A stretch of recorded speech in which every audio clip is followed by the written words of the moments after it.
Challenging star Darshan and gang ನಿಂದ ರೇಣುಕಾಸ್ವಾಮಿಯ ಹತ್ಯೆ ಪ್ರಕರಣ ಸಿಕ್ಕಾಪಟ್ಟೆ ಚರ್ಚಿತವಾಗಿದೆ. ಆದ್ರೆ ಮಾಫಿ ಸಾಕ್ಷಿ ಈಗ ಇಡೀ ಪ್ರಕರಣಕ್ಕೆ ಬಿಗ್ ಟ್ವಿಸ್ಟ್ ಕೊಟ್ಟಿದ್ದಾರೆ. ಡಿ ಗ್ಯಾಂಗ್ ನಿಂದ ರೇಣುಕಾಸ್ವಾಮಿಯ ಹತ್ಯೆಯಾಗಿರೋ ಕೇಸ್ ಏನಿದೆಯಲ್ಲ, ಈಗ ಮಾಫಿ ಸಾಕ್ಷಿಯಾಗುವಂತೆ ಕೋರಿ ಪ್ರದೋಷ ಅರ್ಜಿಯನ್ನ ಸಲ್ಲಿಸಿದ್ರು. ಅರ್ಜಿಯಲ್ಲಿ ಹಲವು ಸ್ಫೋಟಕ ಸಂಗತಿಯನ್ನ ಉಲ್ಲೇಖಿಸಿಬಿಟ್ಟಿದ್ದಾರೆ. 10 ಹಲವು ಅಂಶವನ್ನ ಉಲ್ಲೇಖಿಸಿ ಮಾಫಿ ಸಾಕ್ಷಿ ಅರ್ಜಿಯನ್ನ ಕೋರಿದ್ದಾರೆ. ಸತ್ಯ ಬಹಿರಂಗಪಡಿಸುವುದಕ್ಕೆ ನಾನು ಸಿದ್ಧ ಅಂತ ಆರೋಪಿ ಪ್ರದೋಷ್ ಹೇಳ್ತಿದ್ದಾರೆ.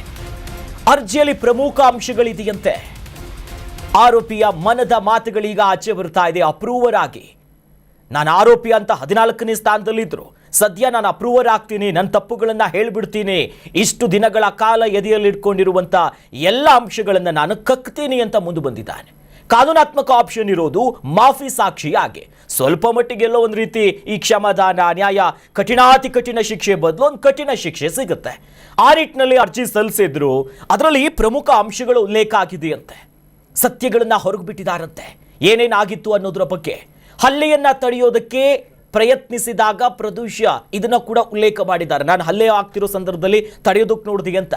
ರೇಣುಕಾಸ್ವಾಮಿ ಮೇಲೆ ಹಲ್ಲೆ ನಡೀತಾ ಇದ್ದ ವೇಳೆಯಲ್ಲಿ ಇವ್ರು ತಡೆದ್ರಂತೆ. ತಾವು ಅದನ್ನ ತಡೆಯೋದಕ್ಕೆ ಪ್ರಯತ್ನಿಸಿದ್ದೇವೆ ಅನ್ನೋ ಅಂಶವನ್ನ ಉಲ್ಲೇಖಿಸಿದ್ದಾರೆ. ಹೌದು, ರೇಣುಕಾಸ್ವಾಮಿಗೆ ಹೊಡೆದಿದ್ರು, ಆ ಸಂದರ್ಭದಲ್ಲಿ ನಾನು ತಡೀತಿದ್ದೆ. ದರ್ಶನ್ ರೇಣುಕಾಸ್ವಾಮಿ ಮೇಲೆ ಹಲ್ಲೆ ನಡೆಸ್ತಿದ್ರಂತೆ. ಇದು ಪ್ರಕರಣದ ಆರೋಪಿ ಹೇಳ್ತಿರೋದು. ಹೀಗೆ ಹೊಡಿಬೇಡಿ, ಆತ ಸಾಯಬಹುದು ಅಂತ ನಾನೇ ಹೇಳಿದ್ದೆ. ನಾನು ಮನವಿ ಮಾಡಿದಾಗ ಹಿಂಗಾಯಿತು ಅನ್ನೋ ನಿಟ್ಟಿನಲ್ಲಿ ಅರ್ಜಿಯಲ್ಲಿ ಉಲ್ಲೇಖಿಸ್ತಿದ್ದಾರೆ. ಹಲ್ಲೆಯನ್ನ ತಡೆಯೋದಕ್ಕೆ ನಾನು ಯತ್ನಿಸಿದ್ದೆ ಅನ್ನೋ ಅಂಶವನ್ನ ಹೇಳಿದ್ರು. ರೇಣುಕಾಸ್ವಾಮಿಗೆ ಸಹಾಯ ಮಾಡಿದಾಗಿಯೂ ಕೂಡ ಉಲ್ಲೇಖ ಮಾಡಿದ್ದಾರೆ. ನಾನು ಊಟ ಕೊಟ್ಟೆ, ನಾನು ಬಟ್ಟೆ ಕೊಟ್ಟೆ, ನಾನು ನೀರು ಕೊಟ್ಟೆ, ನಾನು ಆ ಎಲ್ಲ ರೀತಿ ಒಂದಿಷ್ಟು ವಿಚಾರ ನೋಡಿದ್ದೆ ಅಂತ. ಸದ್ಯ ಮಾಫಿ ಸಾಕ್ಷಿಯ ಅರ್ಜಿಯಲ್ಲಿ ನಟ ದರ್ಶನ್ A2, ಈತ ಪ್ರದೋಷ್ A14, ಆತ ಈಗ ಬಾಯ್ ಬಿಡ್ತಿದ್ದಾನೆ ಪ್ರಕರಣ ಏನೇನಾಯ್ತು ಅಂತ. ದರ್ಶನ್ ಗನ್ನಿಂದ ಆತ್ಮಹತ್ಯೆ ಮಾಡಿಕೊಳ್ಳೋದಾಗಿಯೂ ಕೂಡ ಹೇಳಿದ್ರು. ನನಗೆ ಬೆದರಿಸಿ ಕೇಸ್ನಲ್ಲಿ ಸಹಕರಿಸುವಂತೆ ಒತ್ತಾಯಿಸಿದ್ರು. ಪೊಲೀಸರಿಗೆ ಮಾಹಿತಿ ಕೊಡೋದಕ್ಕೆ ನಾನು ಪ್ರಯತ್ನಿಸಿದ್ದೆ ಅನ್ನೋದಾಗಿಯೂ ಕೂಡ ಮಾಫಿ ಸಾಕ್ಷಿಯಲ್ಲಿ ಪ್ರದೋಷ್ ಹೇಳ್ತಿದ್ದಾರೆ.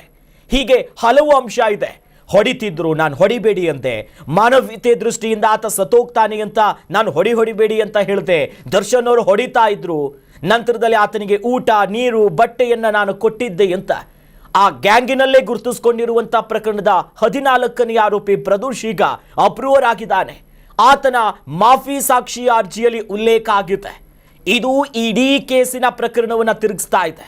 ಇಷ್ಟು ದಿನಗಳ ಕಾಲ ದರ್ಶನರೇನು ಮಾಡಿಲ್ಲ, ಏನೋ ಕಾನೂನು ಕುಣಿಕೆಯಲ್ಲಿದ್ದಾರೆ, ಇನ್ನೂ ಕೂಡ ಆರೋಪಿ ಅನ್ನೋ ನಿಟ್ಟಿನಲ್ಲಿದ್ರೆ ನಮ್ಮಿಂದ ತಪ್ಪಾಗಿದೆ, ನಾನು ತಪ್ಪು ಮಾಡಿದ್ದೀನಿ, ದರ್ಶನ್ ಅವ್ರ ಪಾತ್ರ ಹೀಗೆ, ಪವಿತ್ರ ಗೌಡ ಅವ್ರ ಪಾತ್ರ ಹೀಗೆ ಅನ್ನೋದಾಗಿ ಮಾಫಿ ಸಾಕ್ಷಿಯಲ್ಲಿ ಆ ಅರ್ಜಿಯಲ್ಲಿ ಆತ ಎಲ್ಲವನ್ನ ಉಲ್ಲೇಖಿಸಿದ್ದು ಮುಂದಿನ ಕಾನೂನು ವಿಚಾರಣೆ ಹೇಗೆ ಸಾಗುತ್ತೆ ಅನ್ನೋದ್ರ ಮೇಲೆ ಇಡೀ ಪ್ರಕರಣ ನಿಂತಿದೆ.